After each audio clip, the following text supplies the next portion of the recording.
So as you can see, the topic for today's session is RTI, a tool of good governance. Now, all of you know this, that RTI Act was enacted in 2005, and since then it has been, used by so many activists, uh, politicians, journalists, and common citizens to you know disclose so many malpractices and maladministration in the government.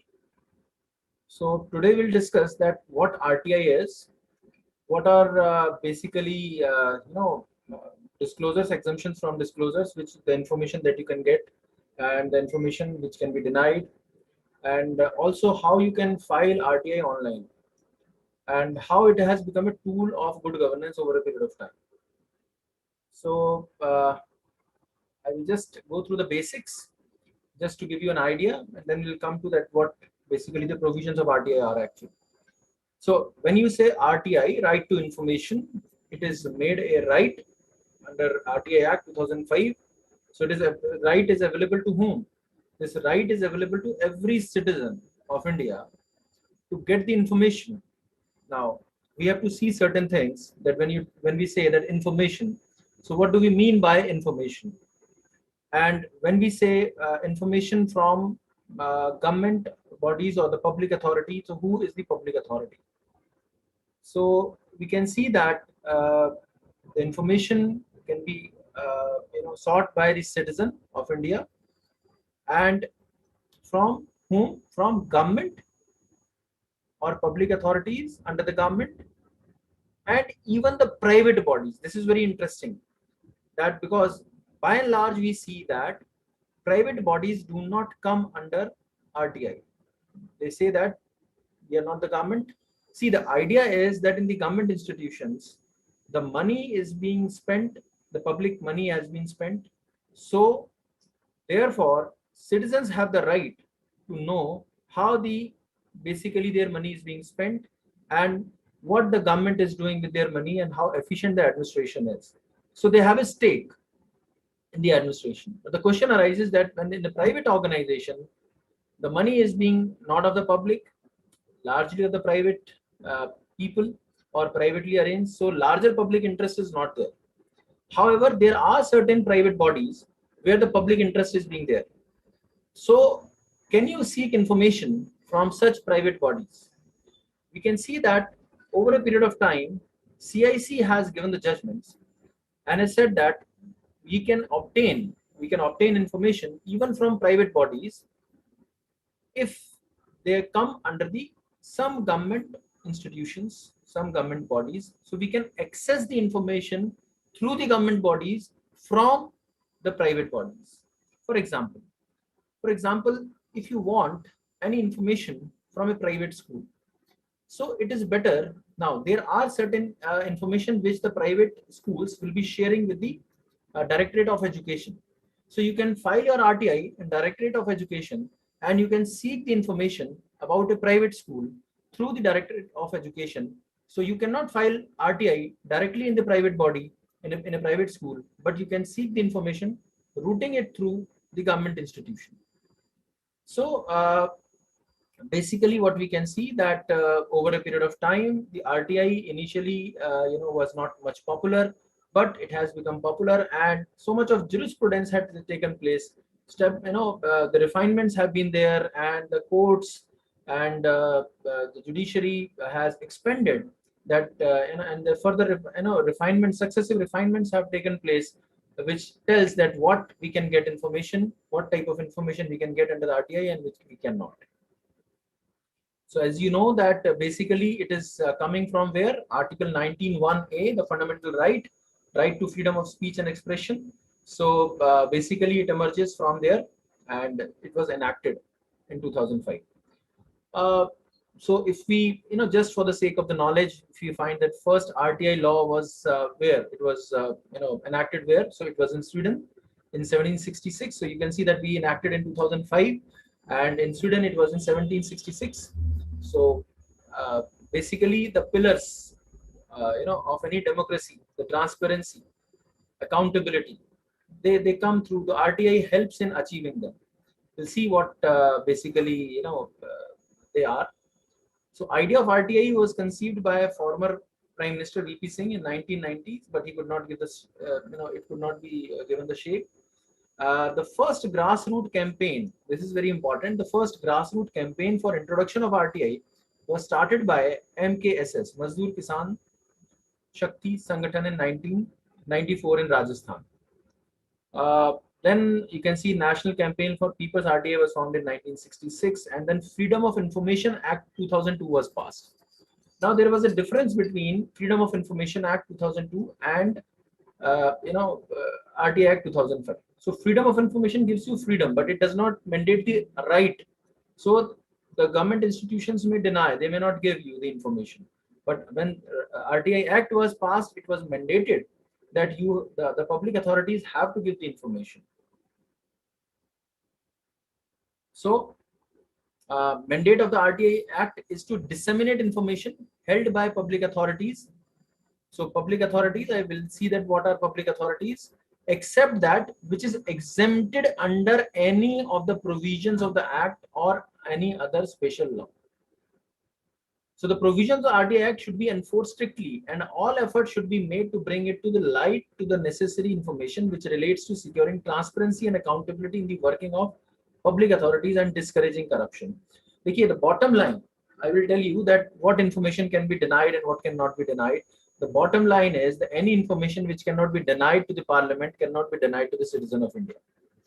But still, we can see that there are certain exemptions, which we'll see under Section 8. We'll see what those exemptions are. Now, as the topic, you can see that it is RTI, a tool of good governance. So how RTI has become a tool of good governance? So before coming to good governance, two things we need to see. What is governance and what is good governance? And when we try to find out what is governance, we need to know what is government. So from government we move to governance, and from governance we move to good governance. So आपको पता ही है कि you might say that government is what you see the government. So government refers to a structure, government refers to an institution. So government is what? It's a group of people that decides, administers public policy, and exercises executive, political, and sovereign power through its structure, process, institutions, and laws within a state. So whatever the structure, in a layman sense, if I say the government is a structure, or you can say it is basically a single institution concept where the government alone, the government with its the executive powers governs, right, the country. So thus the government is more a kind of a single institution. When I am saying a single institution, it means that I am saying that government is not taking the help of any other player. So, but when we say governance, governance is a wider concept. So government doing governance, what is more important is the governance. That, or in layman sense, if say the government is a structure and how the government functions is a governance. So in governance, a government may use multiple players. So government may use, or government may take the help of private players. It may go for multiple arrangement, different institutional arrangements like public-private partnership. It may take the help of NGOs, self-help groups, civil society. So all of them collectively make up the governance. So you can see that government alone cannot be effective. So it is through the governance, and in governance we go for the multiple institution concepts. So you can see that when the government is having an entering into an recent example, we can see Bharat Biotech, AstraZeneca, Serum Institute of India. What we are doing, we are collaborating with the private players, and because purpose is what? Purpose is not that the government should own a company, government should make the vaccines, and then the government should vaccinate people. It is about the facilitation, how the government facilitate these things to happen. So government may not be able to do it itself. So government may take the help of the private players. So governance is a collective effort. Now the question is that when we talk about governance, is the governance good or bad? Who will decide the governance is good or bad? Simply mere a government having multiple players going for privatization and all that does not necessarily means that the government will be good or the governance will be good. So who will decide? So good governance is the one where the governance has good impact on the people and the society at large. So largely if people say कि the governance is good, or largely the people say कि हाँ अच्छे दिन आए हैं, तो वो अच्छे दिन basically the good governance we refers to when the people feel that yes, the government is responding to them and government is performing and we are happy. If the people feel that the government is performing for them, then it's a good governance. If the people feel that they are not happy with the government, then the governance may not be good. But this is what the layman sense we say the governance is good or bad. Uh, but if we see the World Bank has given listing of 8 criterias, a listing of 8 criteria where it mentions that if these 8 criteria are mentioned or they are present in any governance, then that country will have good governance, like accountability, transparency, rule of law, independence of judiciary. So all these things are there. So we pick one of the those factors, those aspects of World Bank, uh, transparency, accountability, and we emphasize that RTI is being there. Now it is very interesting to know that why World Bank is coming into the picture and saying that you must have good governance in your country. So World Bank is almost kind of a dictating the countries world over and saying that you must have these parameters in your country where you have independence of judiciary, you have a rule of law, you have transparency, you have accountability, you have a sound political administrative system. So why the World Bank is interested in doing that? It's simply in the form of aid conditionality. When we say aid conditionality, it means that the World Bank says that we will give the aid to a country only on the condition those who have those parameters. So it means that it's kind of a imposition of the what the World Bank wants to the country who needs any kind of aid. So it's simple. You can say a typical donor mentality. When you donate money to anyone, you want that person to spend the money, and that person will be spending the money only if he is if he's a disciplined person. If he's an indisciplined person, he will waste your money. So the World Bank says that you must have good governance in your country, then only we will be giving you this money. So now coming to this, so World Bank said what? World Bank said that basically corruption is rampant in the developing countries, especially in a country like India. And while defining that, World Bank has even given a mathematical formula of corruption. Now, what is that? You can see it's like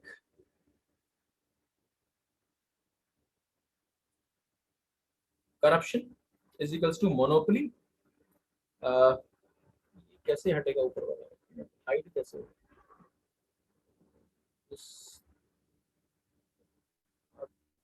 are you able to see this World Bank's formula? Yes, sir. Yes, we are able because to in see. my screen it is coming ये ऊपर आ रहा है सारे tool bar आ रहा है tool bar आ रहा है No, sir, we are able to see you are able to see your screen. so okay so the formula for corruption is monopoly plus secrecy minus accountability. Now very interestingly, this is what it says, that monopoly plus secrecy minus accountability is corruption. So if anybody asks you that what are the reasons of corruption, you can say that whenever the monopoly is there, monopoly means what? Only in terms of service provider, in terms of when the government delivers services or government institutions deliver services, if there is a monopoly, only that government institution can do it. Then there is a monopoly. Secrecy. Why I am doing anything, I will not disclose it to you. So it is secret. I am not bound to disclose it to you.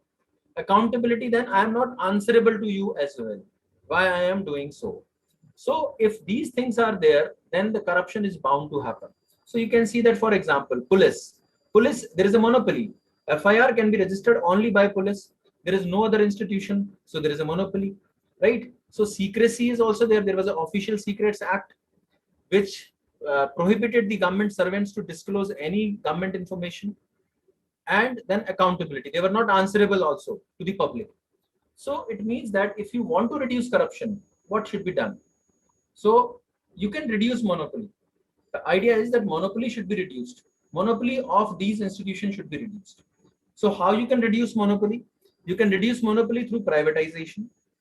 You can reduce monopoly through institutional pluralism. When I say institutional pluralism, means you go for a multiple service providers. Now you will say that it is not possible. You cannot have Reliance Police, you cannot have Tata Police, you cannot have, you have Indian Police Service, you cannot have Tata Police Service, you cannot have Reliance Police Service. Why? Because there are certain sovereign functions of the state which cannot be alienated from the state. So they are very important. So in what sense? So we can use other tools there rather than using the monopoly, disbanding the monopoly. Monopoly will exist in the sovereign functions of the state. Judiciary, you cannot have the Tata Judiciary or Reliance Judiciary. So what we can do, we are talking about in other. You can imagine that what was the corruption in MTNL earlier. So MTNL, there was a corruption, and what happened after that? We opened up the economy, and now we have a multiple service providers. When we say institutional pluralism or multiple service providers, you have Airtel, you have Vodafone, you have Reliance, Jio. So all these institutions are posing competition to the MTNL, and as a result, the monopoly of MTNL was disbanded. So it was exposed. So it streamlined. So it reduced the corruption.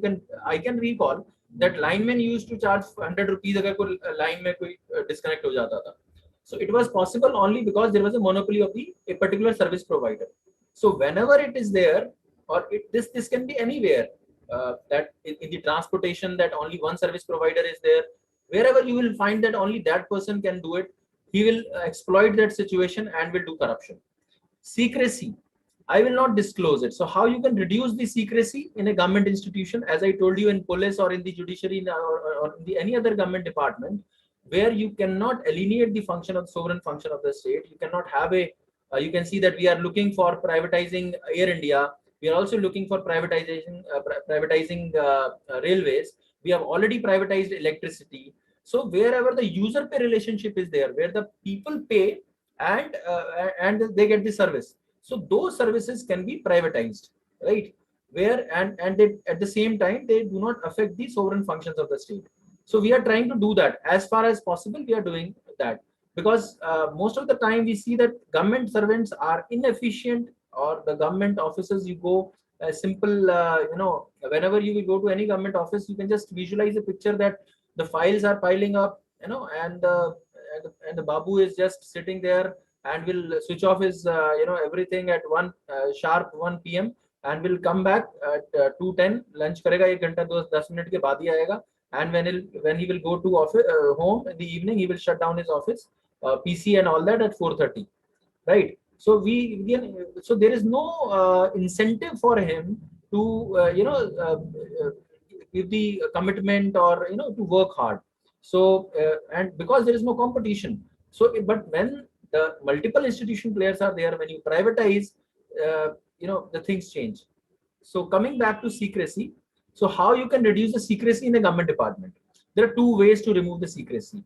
One is the RTI, which we are going to discuss today, and another is the e-governance. E-governance means you disclose, you govern through electronic medium or through digitization, online applying of passports. Earlier, you can see the corruption was there in the passports. You always look for agents. So how we can do away with that? Through e-governance, through direct transfer, cash transfer. So we have to use this digital the digitization to get the benefit of the reforms. Now RTI discloses the information. So you can ask the information from the government departments wherever they are holding any information, whatever the information which is available on record, you can get it. Now, sometimes we'll see that how it acts as a grievance tool, because if I have done something wrong and that is documented, and if you ask that information, I will be hesitant to show that document. So in that process, it becomes a grievance tool. It is not a grievance tool, but it actually turns out to be a grievance tool. Coming to accountability. Now, accountability means answerability. Many people get confused with the accountability responsibility, but responsibility is different from accountability. Responsibility is assumed, accountability is imposed. Responsibility always comes with the authority. Whosoever has the authority, he will be responsible. So, for example, if X has the authority, he is responsible. But if he delegates his authority to Y, now who is responsible? If X delegates the authority to Y, X remains responsible because he has the authority. He has only shared the authority with Y. But in turn, X can impose accountability on Y. So this is the difference, that authority is delegated, responsibility is assumed, and accountability is imposed.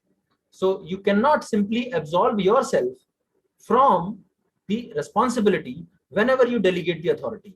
So authority delegation only absolve you from the workload. It reduces your workload. It does not reduce your responsibility. Responsibility remains there. So accountability is basically the answerability. So uh, do the government is the government answerable to people, or is the government are the government servants answerable to people? So that is very important. Yes, we can make them accountable. Earlier they were not. Now, what are the tools through which the accountability can be imposed on the government servants? One is the citizen charter. Citizen charter is what? Citizen charter is the statement of commitment given by a department or given by a government institution, which says that they will provide the services within a specified period or within a specified time. For example, if we say that we will complete the passport verification in 21 days, we'll make your ration card in 30 days, we'll say they issue the birth certificate in 20 days. So these are what? These are the time frame, or these are the statement of commitments given by the government departments in providing the services. It means that if everything is fine and the government servant is not able to provide these services within the specified time, it is deemed corruption. It will be assumed that the corruption is being, his intentions are not good, that's why he's not doing it. So this imposes accountability, right? uh, then right to service. Right to service is like, it's the same, what citizen charter is, that either you say citizen charter or you say right to service. Some states have enacted this right to service act, and they say that you in the various departments you have to provide these services within a specified time. Interestingly, I will tell you, in 2012, in 2012 I filed an RTI in Delhi government and asked that in how many departments this citizen charter is being there. This was the question number one. The question number two was, in how many cases there have been they have overshooted the concerned officials has overshooted the time frame.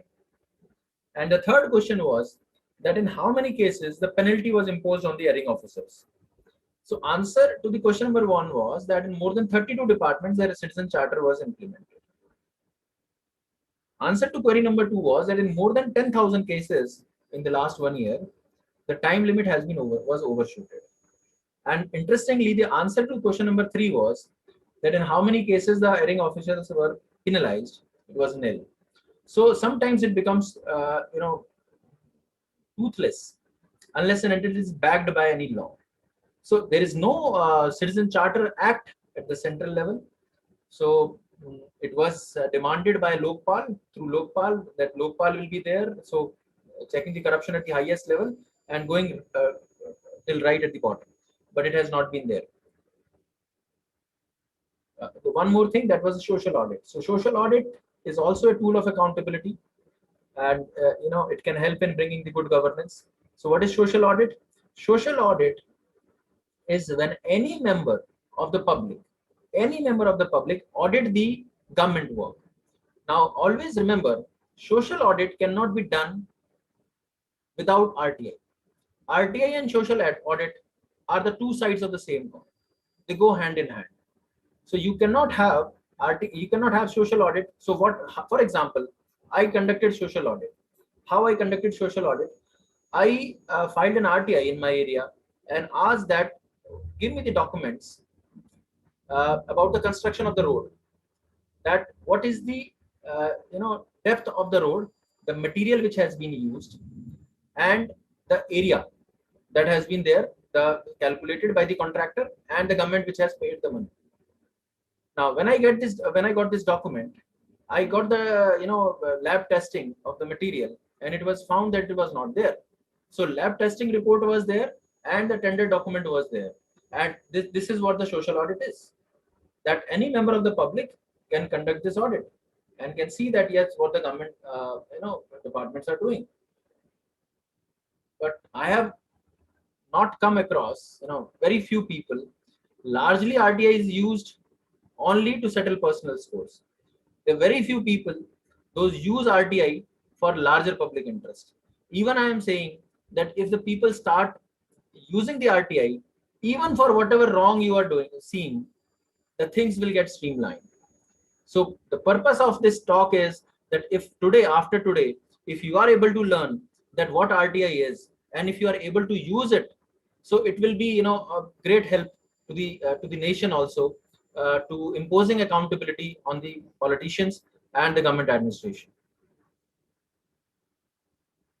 So what is Right to Information Act? You can see that I told you that under the control of public authorities, you can access the information. And the act was passed in May 2005 and came into force with effect from 12th October 2005 after the approval of the president. Now, what is public authority? Public authority means any authority or body of institution of self-government established by constituted by or under the constitution. So any which is institution which is being created by a constitution or by any law made by the parliament, any act of the parliament, by any other law made by state legislature, or by notification issued or order made by the appropriate government, and includes any body controlled, owned, or substantially financed non-government organizations substantially financed directly or indirectly by funds provided by the appropriate government. It means that even NGOs are covered under RTI. They get the funding, right? So largely, if anybody is claiming that it is an NGO, it must be getting funds from the government. Otherwise, it will be a voluntary organization. So the difference between a voluntary organization and NGO is largely related to this, finance. If the funds are being provided by the government, we say that it is a NGO. Otherwise, it is a voluntary organization. Now, the question is that, can I ask anything under RTI?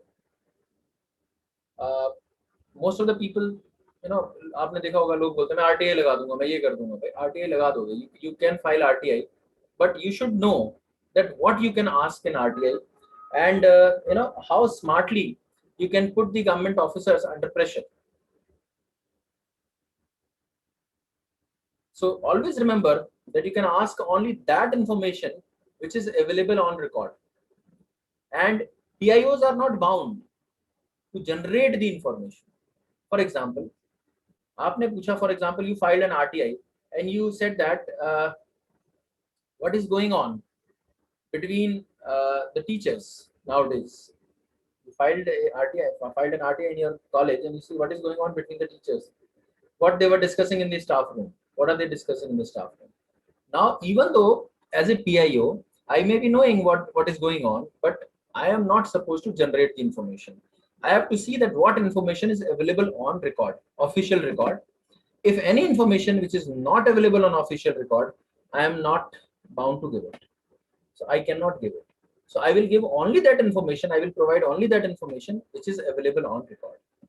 So now, what is that information? The definition is very important of information, that what comes under information. Information under section 2F of the RTI means any material in any form, including documents, memos, emails, opinions, advices, press releases, circulars, orders, logbooks, contracts, reports, papers, sample models, anything, even in the electronic form. I can tell you, you can take the take the CCTV footage also, right? Wherever the public in an institution, the cameras are being installed, they are for the public viewing. So unless and until any prohibited under section 8, you can seek the information. So you can get all the documents, you can get the emails also, opinions, advices, whatever have been given. You can get everything which is available on the record. You can get the copy of that under section 2F. Now, but people keep on asking questions from the PIO. That is very important. That avoid asking questions. Ask information. Ask documents. Information that can be retrieved from that document, or ask the document itself. Do not ask the questions. So DOPT clarified with the notification that PIO is not bound to answer questions starting with why and how. Why you have come late? Why the principal is coming late? You cannot ask this question, right? So, but there are smart people. So clerical. When you say that why and how, this notification, this order came, and it got circulated everywhere in the government department that DOPT says that why and how need not to be answered. So I filed an RTI where rather than using why, I wrote what is the reason. So the clerk said, in the appeal when I went there, they were not able to understand. So they said that, sir, why nahi pucha? They have asked, he has asked what. So what is the reason or why means the same. But idea is that if anybody understands this, then you cannot ask the questions, or even you can ask the question if that question is the answer lies in the document. So if an answer is running in 10 pages, the PIO can say, I can give you 10 pages. I cannot go through the 10 pages and I cannot ask the information, generate the information as per your specific question. So you can ask, provide the copy of the document which contains this information, or this which contains this thing. So you can ask the copy of the circular where the transfer orders took place. You can ask this. Now, can you ask a salary slip of your colleague? I'll come to that. Think about it. However, if that information is available on record, then it can be provided, right? As I told you. Now, providing of information includes allowing inspection of work, documents, records. Sometimes the information sought is so voluminous that it is difficult to provide the information. For example, you want to scan through the admission records of last 10 years now, or 5 years. It is very difficult that we provide the information. So we will simply say that you come to the office, you inspect the records, the charges are there for an hour, and then above that the charge rates are there for that, and you can just go through it. You can go through the inspection and extract, and whatever information at the end of the inspection you want, you can take that. So inspection is allowed, taking notes are allowed, extracts or certified copies, whatever information you want, you can take, right?